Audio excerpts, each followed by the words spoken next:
All right, folks. Sad moment, the final session of Diesel Connect, but we are definitely going out with a bang. We're going to have a shop owner roundtable here. Make sure that you have the app ready. This is a heavy Q&A session. You're going to be able to pick some of the brains, of the people that are really doing something special and doing it really well in this industry. I'm going to allow our moderators to introduce our panel, but I get the honor of introducing our moderators. So, first, I'm sure you've never heard this name throughout the week. The hardest working man in show business, Peter Cooper, is going to be one of our moderators. Appreciate having him again up here. And then our Chief Customer Officer, John Whittet, here from Fullbay. We're going to welcome them up to the stage. And like I said, they will introduce the rest of the panel. So warm welcome for Peter and John. Appreciate that. All right. Hello, everybody. How you doing? Excellent. I am John Whittet. I am Fullbay's Chief Customer Officer, which means I am responsible for all of you. Getting customers up and running on Fullbay, solving problems, identifying opportunities, helping you all get the most out of the platform. And so we are the last session here at Diesel Connect 2025. And for the first time ever, we are also live streaming this session to shops all over the US. So we've got people in the room, we've got people tuning in from all over the place. We've got a great Shop Owner Roundtable for you today. And then really encompassing the last 3 days here at Diesel Connect, we're going to talk about what it takes to build a better shop. Many owners are spending 80 hours a week, 100 hours a week in the shop trying to build your business. And the panelists we'll introduce in a few minutes have built those systems, have built the teams and the processes and the information and reporting that they need to be able to not only step away from the business when they need to, but grow those businesses into really impactful, powerful organizations. Joining me today is a man that probably needs no introduction, but I'll introduce him anyway, Peter Cooper. Thank you.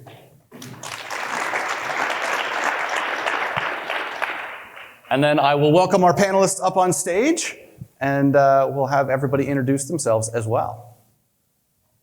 And while folks are walking up, I'll do another show of hands. Whose is this the first Diesel Connect for you? Excellent. And my hand's up too. This is my first Diesel Connect.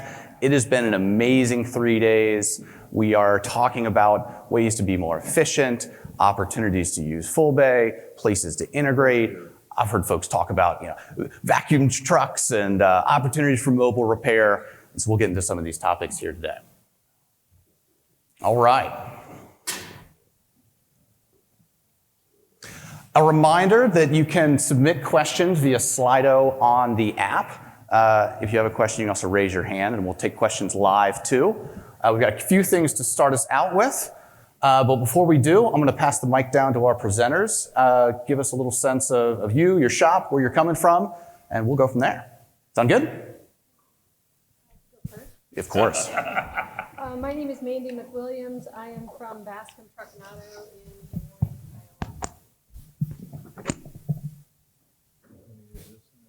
Iowa. Use that one. Okay. Dick Bascom is my name, and I started Bascom Truck and Auto in 1975. These are our children, and they weren't born yet in 1975. But lucky for me, now they operate the business, and I do other things almost every day. We're in Des Moines, Iowa. I am Mike Bascom, and I started on the night shift as a mechanic, moved to the day shift in a service vehicle, and then into the office, and I'm now the general manager and VP of operations. My name's Keith McMaster. Excuse me. I own Fireweed Heavy Truck Equipment Repairs up in Edmonton, Alberta. Been a mechanic for 30 plus years. Started the company in 2007. I consider us a small company, but most people don't. We got 14 techs. We run a shop and 3 service trucks.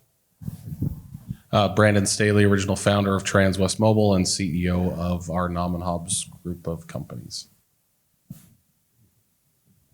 You've already been introduced. I'm going to introduce Peter Cooper, Sen Consulting. Excellent. So we'll start off with a general question. And again, we're talking about building better shops. Seems like a good tip would be to bring your kids in as early as possible. But give me the highest level sense, if you could distill it down to a word or a phrase on what you attribute to a good shop and what has proven you well as you build your business. Give me a sense of what that looks like. Get us started strong. I would say honesty and integrity, treating our customers right. We believe that we can treat our customers right and treat our employees right. And I think that culture is behind the success. A culture that scales.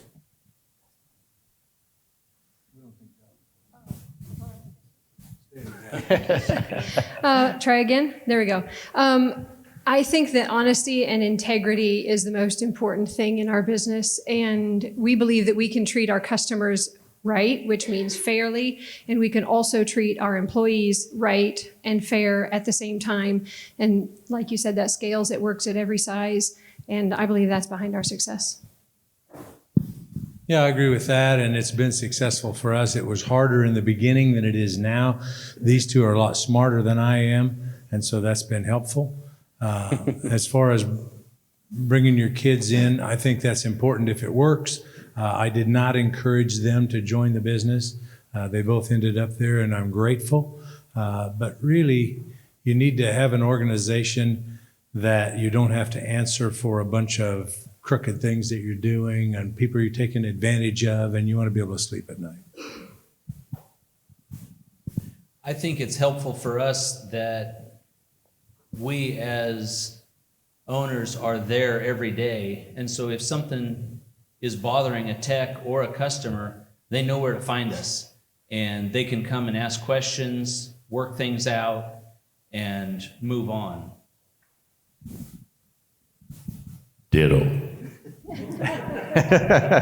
Yeah, like I think that from that perspective, I think all of us have a challenge of like, you know, I appreciated the honesty and integrity point because that's, I think without that you are nothing in your business, right? But being able to just be available to your team, your customers, your employees, whatever it is a big deal in trying to build a successful business for sure. It's a lot of work, right? I mean, it's a lot of, those of us who are in the room who know and do this with our employees, you guys know it's an immense amount of time and effort and energy, and it's an emotional toll, but it is kind of what we've committed to in that business. And so I think success comes from your ability to show that to your employee base and your customers, without a doubt. Yeah. Well, and certainly what I've found is bringing on those first several people in particular can be the hardest hires, because not only are you going from being somebody who's able to do it all themselves, starting to delegate, but then building up that culture that's going to continue to grow and scale. How are you all thinking about hiring people? You use hiring tests to determine good candidates, and what are some of the particular attributes that you're looking for when you bring on folks to help you grow those shops? We've evolved in that process. In the early days, back in the mid-'70s when I was doing it, I'd say, can you fix anything? Yes, you're in. We've evolved to a little better system now. I didn't feel like I was trained or well able to do the hiring when he stepped more away from the business. And so we did lots and lots and lots of interviews, and I wasn't particularly happy with them. But we moved to a system and we changed it gradually over time. But we do use a hiring test. We use a general mechanical aptitude test. It's not so much what you know, but how you think. Yeah, it's not how to fix after treatment systems. And when we first got the test, we had tried several and they weren't necessarily all helpful. So if you go out and look for one, try it yourself and see if the results seem valid with people you know. And that's what we did. And we finally came to one that we believe is valid. We gave it to employees whose skills we know, and we set what the standard is based on that. And then we started using it with applicants. We also gave it to our kids, our friends. I wondered, is there an age at which you're able to do this? Turns out not necessarily, because it's aptitude, it's how you think. So we do that, and then we also do one from job behaviors that has to do with whether or not you're going to be happy and successful as a diesel tech, and we think that's been helpful too. Aptitude test. Do you follow up with those tests as well? How do you mean? Continuously. Is it something that you will test again in A year, 2, 5? I don't test again because if I didn't hire them, I'm not interested. And if they work for me, I know. So we have changed our aptitude test recently, I would say in the last 6 months, and we did add some actual knowledge questions. And we don't necessarily not hire someone based on those knowledge questions, but we want to know where they are on the spectrum of ABC. And so we've added a few questions that might help with that. To be clear, the test that we're talking about isn't about their ability to repair trucks and what do you know about injectors on DDs. It's more, do they think mechanically or not? So if this pulley turns this way, which way will this pulley turn or this gear? It's that kind of a test. If you have this much weight on this end of the teeter-totter and the fulcrum is here, how much weight will it take to, you get the idea? This is not a truck repair test. This is a mechanical aptitude test. How do they think? Because we think if they are mechanical, we can train the other stuff into them. If they're not mechanical, we don't bother with that. Yeah, I think I would fill this in by saying how many, like just in the room by raise of hands, how many struggle with mechanical skill set of your technicians? Okay. How many struggle with intangible quality issues with your technicians? Communication skills, ability to be honest, other things like now that I got the hands coming up. So I think when you look at another piece to this is, you know, how are you measuring those intangible qualities that potential candidates have, right? And because those are the things that are going to provide challenges to the business owners a lot more than the mechanical skills, right? Like, does this individual come to work? Can they put their pants on right? Do they tie their shoes right? Can they do these things? And I mean, we laugh, but it's true, right? I mean, we deal with these challenges, and so I think I think those are some of the things that we have to be looking for as well, and finding ways to discover what intangible qualities an individual might have, and do they culturally fit, and are they going to be a good steward of the business, right? Are they going to be a good soldier in what you're trying to get done, for sure? And if any of you guys want a good date night activity, take the personality test and then have your spouse take it and then compare it on a date night. It's really fun. Yeah, and it's actually a good skill because it makes that dinner real lively, doesn't it? It kind of gives you an idea of what you're going to get from that test and the accuracy of it. And they're absolutely right. I always recommend people take that test, give it to your best tech and say, this is who we want to hire. We want more of this. I think one of the hardest questions we ask in our interview process is, what does integrity mean to you? Because there's a lot of definitions of integrity, and we want to know what that means to the individuals, because it's a pivotal part of our business. We don't have CAT or Cummins or International's name to sit on. It's our own name. And we need to make sure that they are being honest and upfront, and when they make a mistake, they man up to it, and then we can deal with those. So here's an insider tip for all of you. If you come and apply at Bascom Truck and Auto in Des Moines, the answer to the question of what does integrity mean to you is, and this is good, you'll know this, doing the right thing every time, whether anyone will ever know or not. If no one will ever find out, I'm still going to do the right thing. That's integrity. And then, of course, the interview is the start of the process, right? That's day one, day zero. How do you continue that throughout an employment life cycle? And have you found any resources that work well for you to continue that education, whether it's the soft side or the mechanical skills and beyond that? As independents, it's difficult to get factory training. We've found some from vendors, but a lot of times they seem more like sales pitches than actual training. We have a tech that recently started with us who has been to TriTech in Texas, and we're getting ready to send 2 people there. We've heard good things about it. We'll see. Yeah, I mean, going back to kind of maybe the continuous improvement of the soft qualities, I think it's as we as leaders of businesses, how are we interacting with our people, right? Are we spending time with them? Are we talking to them? Do we get to know them on a level? Are we recognizing behaviors within them that maybe are falling off or something's changed in their life? And then are we initiating conversations with them to show friendship and care? Sometimes that's really challenging because employees can be very frustrating sometimes, right? And so you have to kind of put that aside and try to figure out, from a soft quality or from those intangible perspective. I think that's at least in my mind, it's the best way to do that. Is you've got to stay connected to them, you got to talk to them, you got to find out what's going on, and that can be challenging as an owner for sure, without a doubt. You're dealing with a lot of things there.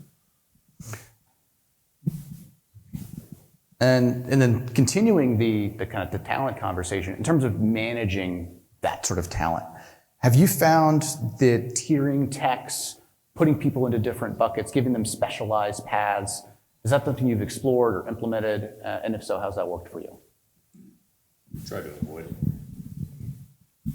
We try to avoid it only because you pigeonhole somebody and they get good at that and they get good at nothing else. So you got a guy that can do brakes like there's no tomorrow, that's great. But when you got something else rolling in the shop, you can't do it. He's going to sit there with his thumb on his, where? and you've got a body that you're paying. So we train our guys. We have an apprenticeship program in Canada, which is quite nice. It's different than how you guys do things here. But we make sure that our apprentices are very, very well trained even before they go to their first year of school. The school that's in our town is called Northern Alberta Institute of Technology. And I've got letters from them stating it was great having our employees in for first year of school because they didn't have to hold their hand. They already knew how to run electrical. They already knew safety items. They already knew how to hold a hammer and not hit themselves in the head, right? It's this end of the wrench goes here. You're not a welder, right?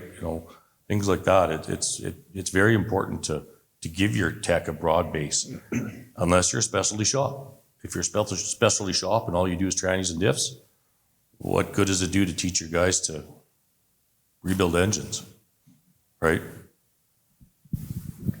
We agree. We like ours to be well-rounded and be able to fix everything. I would say a couple years ago, maybe, so in a history of 50 years, a couple years ago, we made, just yesterday, we did create tiers, if that's what you want to call it, A, B, C tech, and some standards that go along with that. Having never worked in any other shop, I have no idea what those terms mean in any other shop. We just made it up ourselves, and we have a piece of paper that says, as a student, we expect you can do these things, and as a C tech, you should be able to do these, as a B tech and as an A tech. And then A techs qualify to become a lead tech when there's an opening, and we assigned pay scales to those. It wasn't so important to us, but I think it's helpful in a generation that always wants to know, what's my next thing? What's my next step? How do I get to the next level? What is the next level? And what do I need to do to achieve it? What skills and what knowledge am I lacking? And it seems to help with that. It also has helped us identify people within our organization who want to move into management and leadership and where that interest is, and that's been helpful. Yeah, I would say, just to add into that like people want to be challenged in general, right? Like, I think people feel accomplishment and challenge, and so whatever we can do to challenge them through it, like the question says, of like a tiered system. I mean, it's definitely from my perspective, is a great way to look at that. I mean, it provides challenges and accomplishment, and I think individuals thrive in situations like that. Do you all incentivize techs to get particular certifications or specialize in some of those ways? Look, there's a lot of ways to do that. Can you incentivize? Sure. I think there's a lot of ways to dangle the carrot, right? And so if it works for your business, then that's a good way to do that. You always want to make sure that not only incentivizing, but then are you providing the path to be able to do that, right? Sometimes look at it and say, we're making the investment, and is this individual going to be here after the investment that I make? And so it's kind of a bit of a cart in front of the horse, but you can for sure. And if it works for your business and you think it's going to be the right move, then there can be some success. And I think with all things, it's what's the see-through-itness of whatever it is that you're doing, right? If it's just going to be kind of, a half-witted effort to try to put some sort of tiering program, or we're going to incentivize you to do this, but then we don't really see that incentive through, or we don't make it a priority, it's probably not going to stick, right? And just like with everything else that you do, it probably doesn't stick. One angle you might think about with a tiered system that I've found is it can be a powerful tool for hiring. A lot of technicians want to see the path. They want to know, what can I achieve? How much money can I make? And when you're really clear with people about what you expect from them, it tends to leave a lot less uncertainty in the employees. And so all this comes around to people in the door, people working in the shop, and then the number one question we're getting is, how do we turn that into a process? How do we be able to articulate what we want folks to do, how to do it, and then be able to start to track performance, incentivize the performance and the outputs that you want? How would you recommend that a shop gets started, maybe from nothing, documenting that process for the first time, or then at a more mature level, running those processes in a way that you feel is scalable? Yeah, I would say, if I can jump in on this, I would say that all of us in this room and all of us are shop owners, the institutional knowledge is here, right? And so all of us own, it's like we all know how to do all of the things up here. And so sometimes we get frustrated that in our businesses, maybe our managers or individuals aren't operating the business the way that, but have we actually ever taken what's in this brain and wrote it down somewhere and been able to actually pass that to somebody else, right? And that process is daunting, because when you sit down and start to do it, you're like, wow, there's a lot of stuff up in this brain and I don't know how to get all this out of here. One suggestion that I can make is that there's a lot of tools nowadays that can help do this, right, guys? AI is an incredible. Anybody using AI? Raise your hands using AI in your businesses. Okay, whatever your personal feelings are on this, there are tools out there that can help do this, right? I mean, record your conversation, plug it into ChatGPT, and all of a sudden you have a process. Like, you're sitting there talking about how we price parts in this thing. It's amazing that you're having that conversation with somebody in your business. Record that conversation, throw it into ChatGPT. Now you have a written process off of a conversation you just had. It's a very easy way to do it without it feeling cumbersome. Because if you sit down to do it, you go, all right, you guys, we got 50 years, right? I mean, it's like, hold on, wait a minute. How am I going to do this with 50 years of institutional knowledge, right? And it's all up here and it's in these brains and everywhere else. It's like, you got to start in a spot, and there are tools out there to be able to do that. And you guys can find software, but just start getting it written down is in my opinion, is that's one of the easiest ways to start doing it right now, for sure. I will admit we have probably zero written processes. But we have process. We do have processes, and like you say, they're up here, but Mike and I are there every day, and we see what's happening, and we talk to our people regularly, and so we kind of know where there's a problem and where there's not. And so when I wanted a new process for something, I sat down with our service advisors, and we talked through a system, and we came up with a system, and I thought it was great. It didn't really implement that well. And I don't think there's a problem with the system. I think it's just hard to change our habits. Yeah, without a doubt. I think it's tough to do that, right? Yeah. We do have a handbook, and it talks about some of the things that we expect, but also some of those things are shared just in person. I think there are some tools, though. It would be good. I think it's a wise use. We've started doing it in our businesses recently, and it helps. It helps a lot. Record the conversation, plug it into ChatGPT, and all of a sudden you have a process written that you're like, oh my gosh, I can't believe that we actually got there. Like, we actually wrote this down. I didn't even mean to. So it works. When I think of processes, I think, because I'm a mechanic, I think of mechanical processes. This is how you do a wheel seal. TMC, one of the guys here that are one of the vendors here, they actually have all that already written down. It's daunting. My wife has written down her processes. She's an accountant. She's written down how she wants certain things done for the ladies that work for her. That's how she gets it done. And she's encouraged me to do it how I do things, because you're right, up here is where it is. You've been doing this for 30 years. The guy that's brand new doesn't know how. The worst part about it for me is I don't like having processes in place, because then you don't think anymore. You read it, it's there, that's how you do it.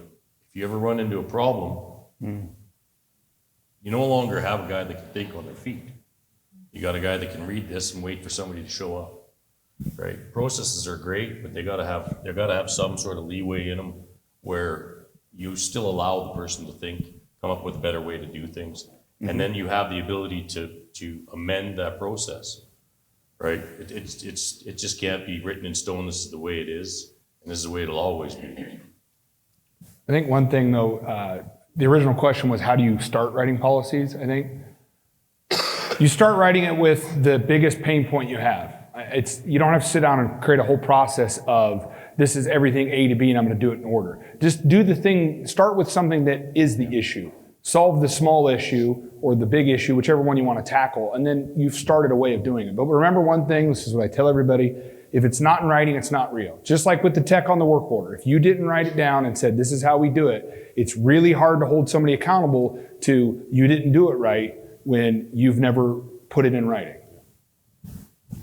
And I think on top of that, what I'm hearing is step one is really having a process.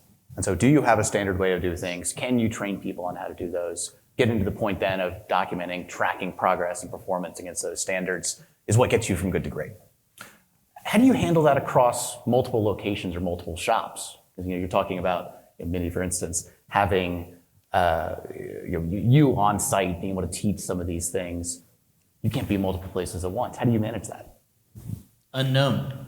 Here's the way we do it. right? We just have one location. No problem. There we go. You look at that like I think of this in a way of, it's like the Chick-fil-A model. Like, how do they get everybody to say my pleasure, right? How do they get their, I mean, every Chick-fil-A you pull into, they all say it, right? And so how do you establish that is really challenging when you have multiple sites and multiple locations. And we as in our business, we have multiple sites and multiple locations. And do you have key managers that the way that I would think about it first and foremost is if you're owning multiple locations, do you have key people that think, breathe, and believe the same way that you do? And will they act in your stead exactly how you would act if you were there? And when you start to just look at those key individuals, if you don't have them yet, they would be key people to bring close to you so that as you expand, at least, that, hey, in that area, that person has been close enough to me. I have spent enough time with them that they think and breathe the same way that I do and will act the same way that I would in this location. So it sounds like are you starting a manager mentor program internally before sure, yeah. you send them out to run a store? Yeah, without a doubt, right? You have to do that, right? You just, and always is not perfect. Those of us who have built multiple locations, you have hired a manager and just put a manager in a chair, you can see the challenges that come from that, right? It's very difficult to hope that person that you hired embodies who you are and what you expect your business to be, without a doubt. So building that from within would clearly be the best way to do it from what we've seen. We don't have multiple locations, but we do have multiple people able to do the different jobs that need done. And so we've got a lead tech structure, and the lead tech gets the duties for his team from the service advisor and then divides those up on his team based on what he thinks the people can do the best. And also, as a lead tech, he's being cross-trained to take over in the office when that service advisor is gone for some reason, whether that's vacation or called in sick. And so that's one of the ways that we're able to be comfortable being away, is we know that we have people there that know how we do things, and we've empowered them to make decisions. They may still make wrong decisions, that happens, but it's not something that I'm going to chastise them for making that decision, because at least they were willing to make it. Mm-hmm. And I've had a couple conversations this week on using Fullbay, using some of the metrics, efficiency, tech home, for instance, to look from a quantitative perspective on how different folks are doing. Have you implemented that in your shop? And have you found things that work particularly well to incentivize folks to think about those outputs? We do use Fullbay reports. We think, and I'm waiting for Fullbay to get back to me on this, but on my list. what we value for productivity, I don't think is what is published in a report. We think productivity means how long did my guy spend on a job compared to how long did I charge for that job. And so I download information out of Fullbay and put it in Excel and run a formula. And we give that information to them every week. That's on tickets that were closed on the prior week. And then they're bonused on success in that area. We also publish for them their utilization. We expect them to be 90% or above on utilization. Someone asked in one of our classes if you can achieve 90% or above. And we found that our older techs who worked on a time clock where you stick the card in and punch it are much better at utilization, because on the time clock they punched one spot to the next, to the next, to the next, and they have continued to do that in Fullbay, whereas some people that didn't work under that system, they punch off the job and then they go smoke and they go to the bathroom and then they come to the service advisor like, okay, what next? And it's been 15 minutes that they're not clocked on to anything, which shows up in their utilization. Look, I would even go and then that's a great point. I think the reports in Fullbay are great, and that does provide a lot of key metrics, and hopefully everybody's using them to try to drive your business. I love Tech Home. Anybody here Tech Home user? Not the Tech Home, excuse me, the Tech Overview. You guys have the Tech Overview pulled up? Tech Overview is great, right? Because it's very color coded. Those of us who are a little slow in life, we can look at it and go red, green, yes, no, right? It makes it pretty easy for us. And we go, so even that is a very good way to help provide some additional training and motivation right there. Is like you open Tech Overview and you're like, oh, I got 4 technicians who are in red right now that aren't punched into anything. Let me get in front of them. Even something as simple as that is what we've learned is like, motivation and training, a lot of times you can take that on if you're dealing with something that maybe your technician is not doing correctly, if you deal with it in the moment that you notice it, right? And so Fullbay provides visibility to that. And you can see, hey, this technician is struggling with this, and I'm going to go address that right now. So it doesn't need some formal training. It doesn't need this, because a lot of times technicians don't even know that they might be failing at something, right? They have no idea that they might be falling short in something they're doing. And if you can just go approach them with that and say, hey, you seem to be struggling clocking into your work orders. What's going on? And he goes, oh, I have 4 thumbs and no fingers. I don't know what to do with, my iPad or whatever. It's like, oh, well, that's the problem. Let's go fix that, right? So you can solve that in the moment, I think. Some of it too is, this isn't necessarily just Fullbay, but just ask your techs. Ask them what they think they need more training on. They'll tell you. If they don't feel comfortable doing wheel seals, then they'll tell you. Yeah. And build a culture where it's okay not to know.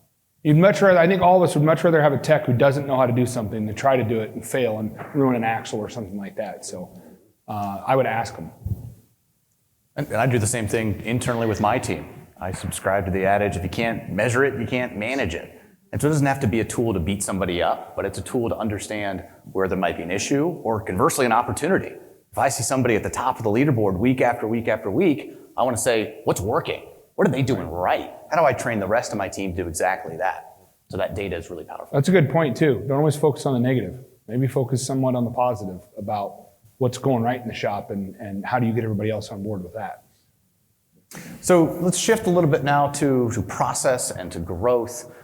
Thinking about a smaller shop, and there's endless array of priorities. There's 1,000 things you could do. There's probably 100 things you should do, but you can only do 10 of them.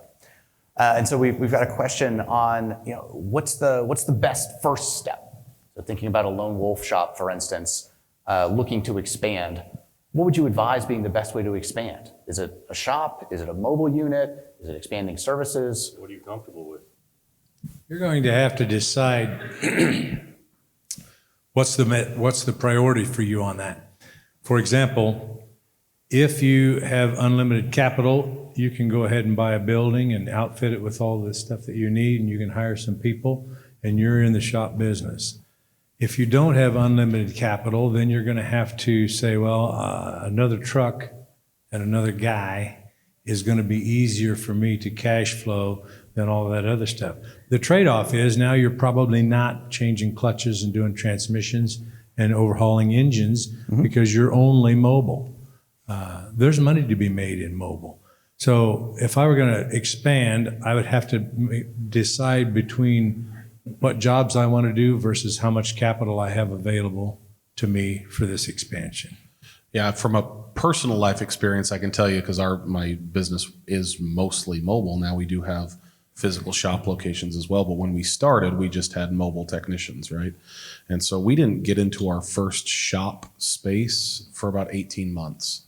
So we went from 18 months from one technician to 3 or even maybe 4.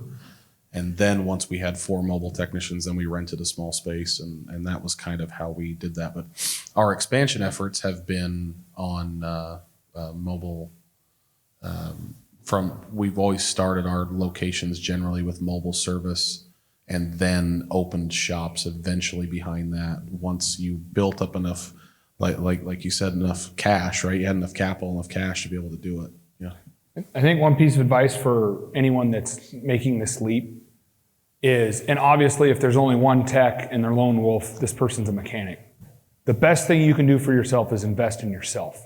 Learn the business knowledge, the numbers you need now. It's a lot easier now when it's just you than when you've got 10 guys and you've got a catastrophic problem and you're trying to diagnose your business. Figure it out now when you don't necessarily have to have it. And there's always lots of different ways to expand. Again, is it a shop? Is it a truck? Is it a different type of service? Is it a different type of unit? A question for the Bascoms. Are you all doing retail and light duty as well? Or are you doing only heavy duty? We do light duty. We do some automotive. We have a few automotive mechanics. So pretty much the gamut. In fact, you can find a farm tractor in there occasionally, or a motorcycle. Occasionally you can find a lawnmower. So our bulk of our business is heavy duty trucks, but there are service vans, people, local electrician, for example, he might have 4 or 5 or 6 vans. So we're doing whatever they need.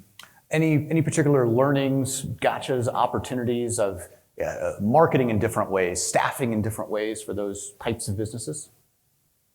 You got to have staff that can work on what you're going to work on. Uh-huh. So my truck mechanics can't necessarily work on light duty pickups and stuff. And not efficiently, that's the thing. And we hire people, maybe this guy's only been in the automotive world, but he wants to work for us. We have automotive work to do. But then we'll kind of train him along until eventually he's also a truck mechanic. And also, don't be afraid to say no. I don't have anybody I think that can do that. It's okay. Mm-hmm. There are places that can do that. And it costs a lot to flounder, and even more depending on how wrong you get it. For me, I hired people. I did all that. I screwed up and fought for years to try and play catch up. I'm a good mechanic. I'm really not the greatest at being a business manager. So I brought on people that could do that for me, right? That was the toughest part. Went from a lone wolf guy after 6 years to hiring a second guy in a truck, and realizing that all of a sudden I became a service writer / parts manager / parts runner / and I wasn't pulling wrenches as much as I was during the day. And then he'd finish and go home at night, and I'd work all night long pulling wrenches. So, it was something that I had to do. Had to hire somebody that could come in and help out with that stuff. Get somebody that's smarter than you are. It's probably the best advice you could have. Just because you own the business doesn't mean that you're going to be running it necessarily. Find somebody else that's able to better. Yep. And you don't have to be. It's okay not to be the best at everything. Yep. Don't be hard on yourself if you're not good at something. That's fine. If it's not your genius, don't do it. Just pay someone else to do it and go do what you're really good at and what you're profitable at. And it's the same way with the type of work in your business. Sometimes you realize that you think that you've got a fleet or a certain type of work is really good business because we're busy doing it. And then you realize there's no profit in it. There's no profit in paying your guy overtime to change oil on a Sunday in the customer's lot. That kind of stuff. So you have to constantly reevaluate the economics of your business and what's actually your profit center. And a lot of this, we talked about capital investment, for instance, buying your first shop. And cash flow has come up multiple times over this week. And certainly there's that gap between you paying your guys, paying the guy to work overtime on a Sunday, and then getting paid for that job sometimes 15, 30, 45 plus days later. Have you all found any particular methods to allow you to invest, give you the capital and the cash flow to be able to deploy to grow in the ways that we're talking about? So I learned many years ago the answer to cash flow problems. And here it is. This is at no extra charge. Whatever you paid for this seminar, this is included. Nothing helps cash flow like profit. I'm serious about that. Oftentimes people think they have a cash flow problem. They really have a profit problem. And so they say, well, we're short on cash flow right now. Yeah, well, how's your profit doing? So you need to look at your expenses. You need to look at your incomes. You need to look at how you're doing things. If your profit is what it should be, then eventually your cash flow is going to be what it should be too. Now the question specifically says, what about these large jobs? Well, you've got two choices.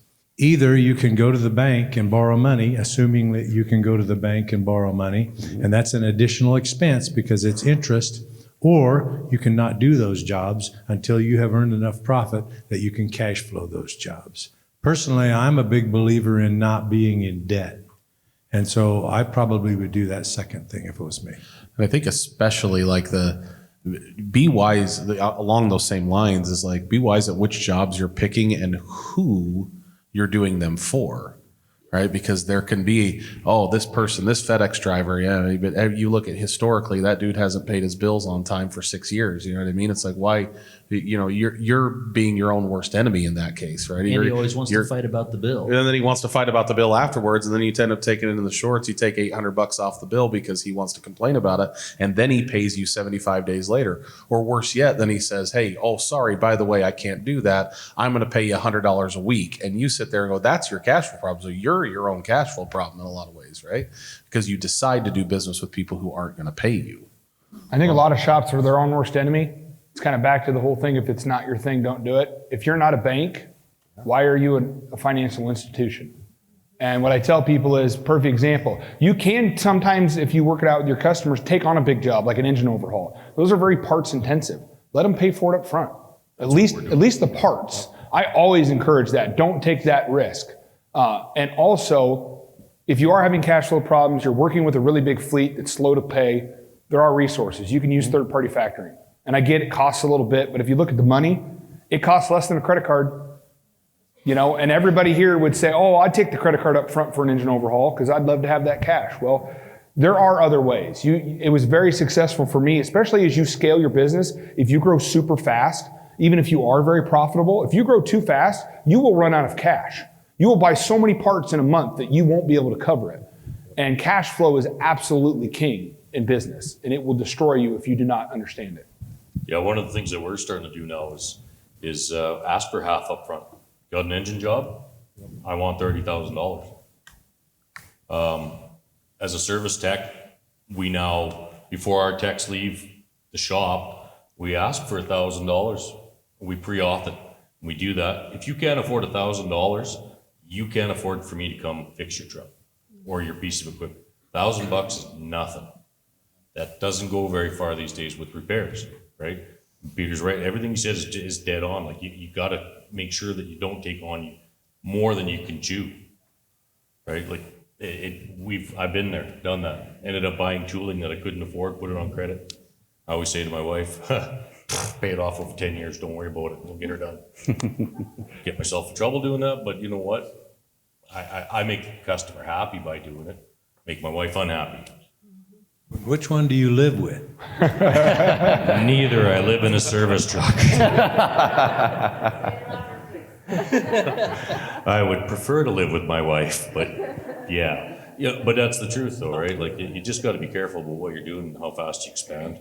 I could have expanded super fast, thank Christ for my wife that I didn't, because I'd have been screwed, because I could have taken on jobs like crazy and big jobs.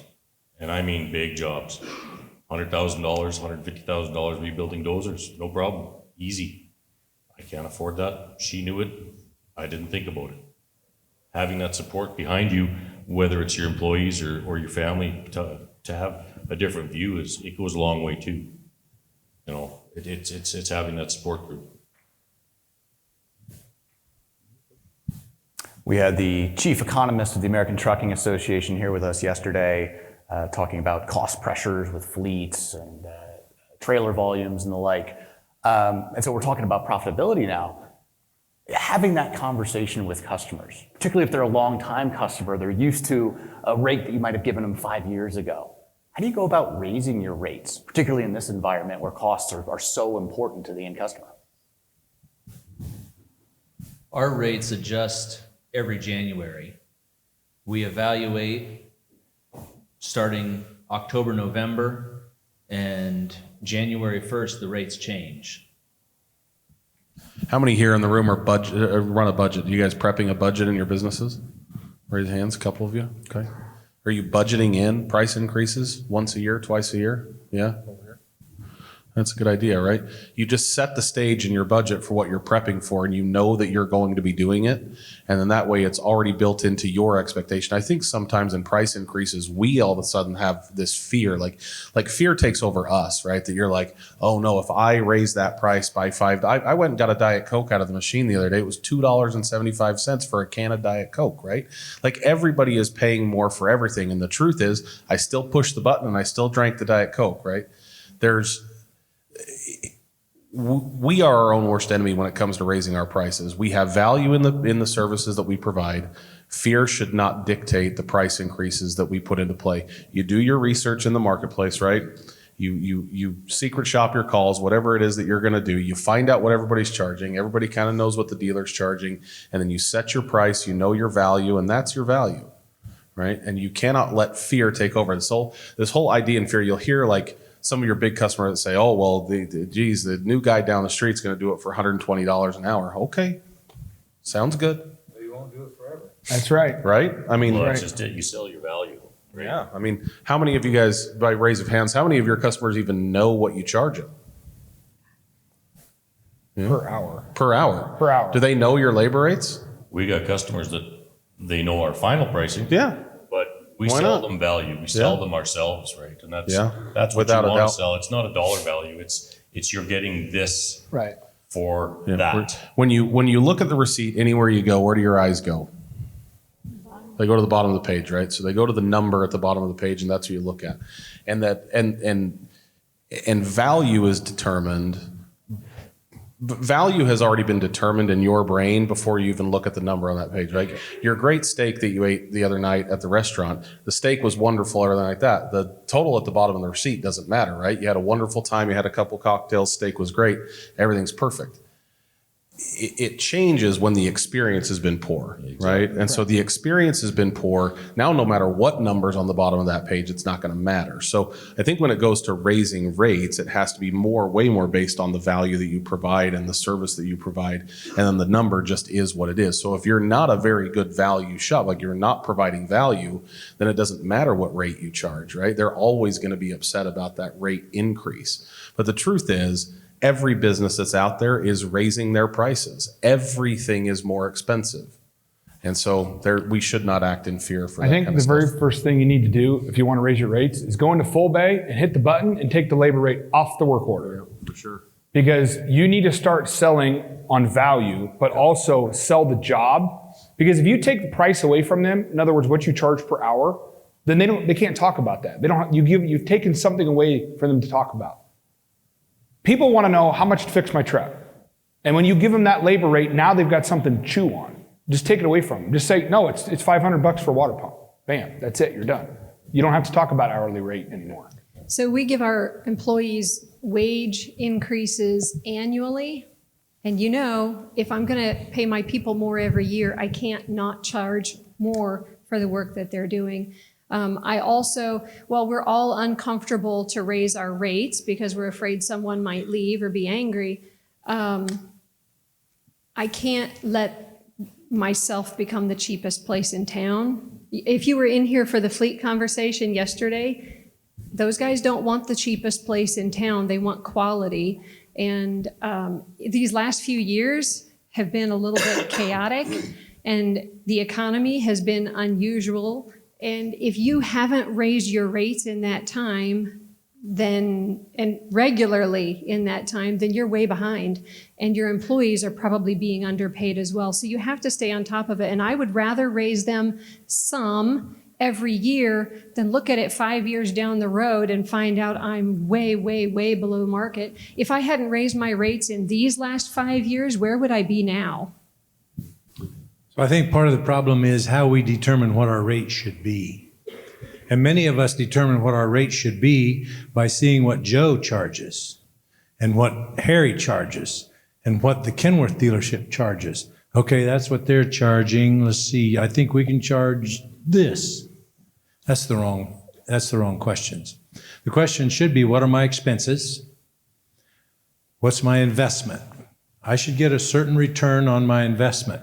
If I have $2 million invested, then I should be able to get 5% for that. Because I could get that someplace else with that $2 million. So what are my expenses? I got to cover those.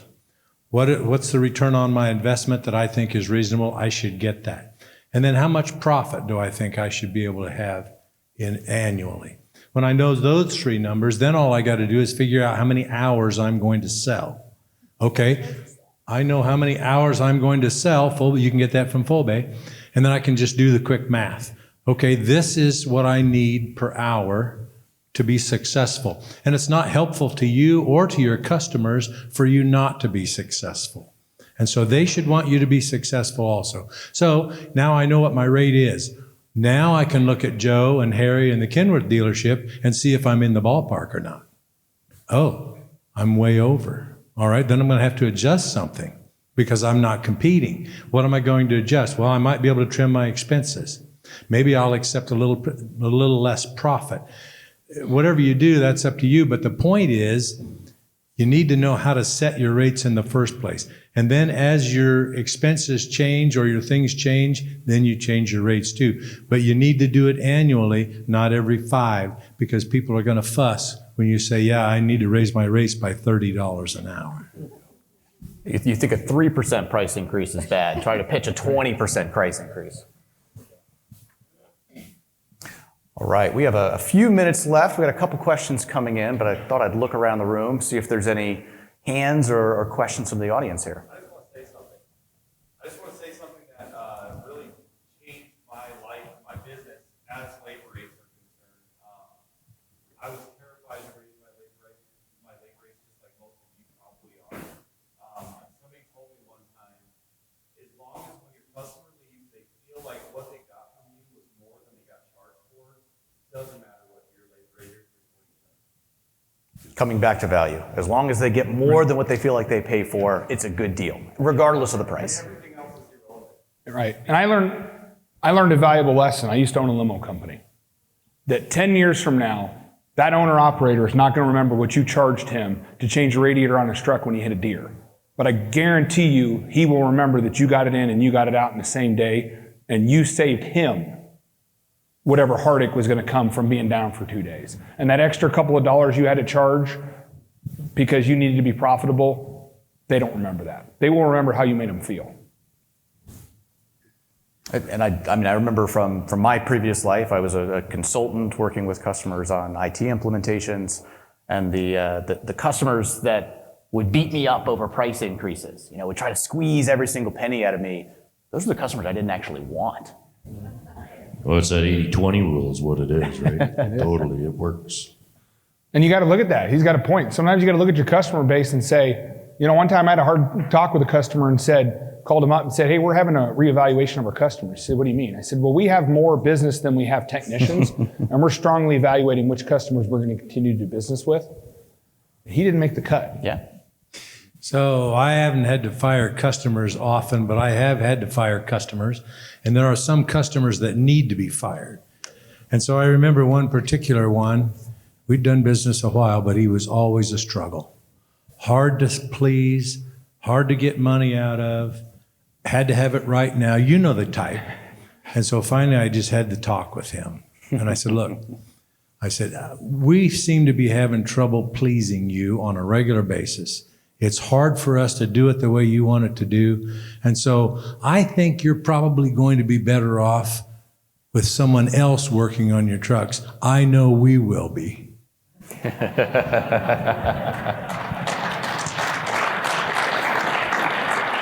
Well, another thing with that, though, and I have learned this the hard way, because, sometimes you're fearful of losing a good customer. Sometimes the best thing that can ever happen to you is that customer goes away.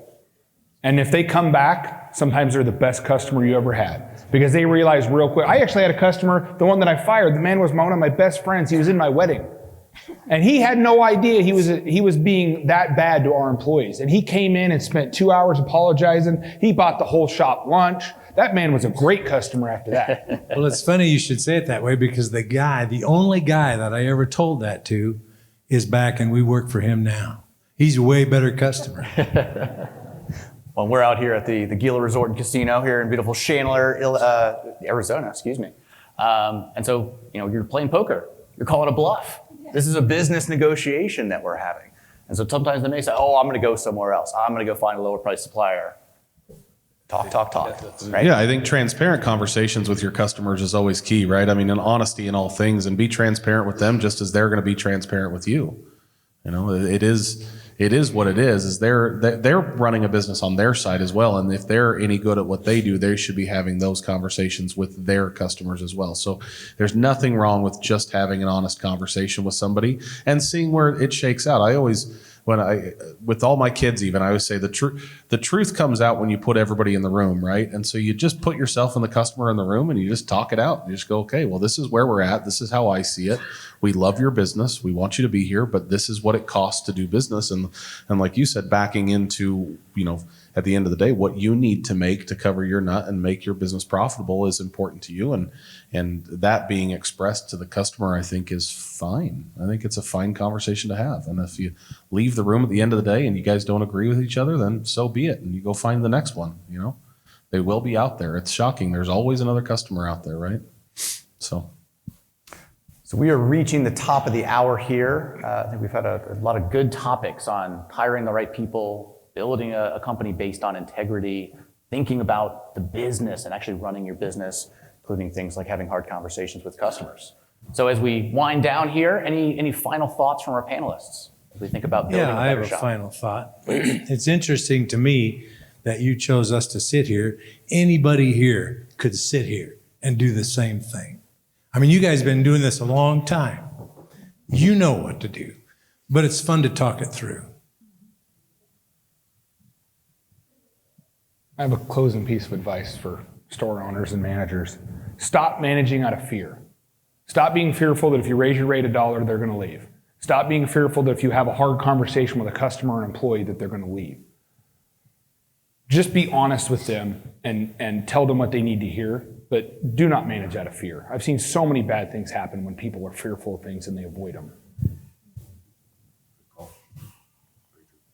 All right. Well, let's give a round of applause for our panelists here. Thank you very much for joining us.